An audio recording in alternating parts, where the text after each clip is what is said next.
चालू करेছি गाइस। ये देखो টোটাল मछली মাছ নিয়েছি আজকে 850 টাকা। এই যে এখান থেকে মাছ, এই যে 4টে কভারে 4 রকমের মাছ, আর একটা অনেক মিক্স মাছ আছে, সেই মাছগুলো তো মানে 4-5 রকমের মাছ, ওটা 1 কিলো।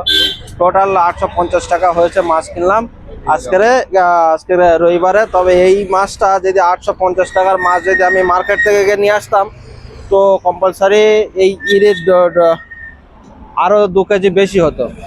2 কেজি কেন, আরও 3 কেজি মতন বেশি হতো। তো এখানকার মার্কেট থেকে এখানে ম্যাক্সিমাম 50 থেকে 60 টাকা রেট কম আছে। যারা যারা মাছ খেতে খুবই ভালোবাসেন, এখানে না আসলে তো মাছ সিটি মার্কেট থেকে আমার চ্যানেলে ছাড়া আছে এর আগেকার ভিডিও, তো নিয়ে আসতে পারেন। এটা পোটেনালি ঝিলের কাছে, এখানে একটু রবিবার করে মাছ নিয়ে আসে, তাজা মাছ, তবে একটু দাম বেশি নেয়। তো যাই হোক, এখানে ভিডিও শেষ করছি। খোদা হাফিজ। আলতাফ কেটে দাও।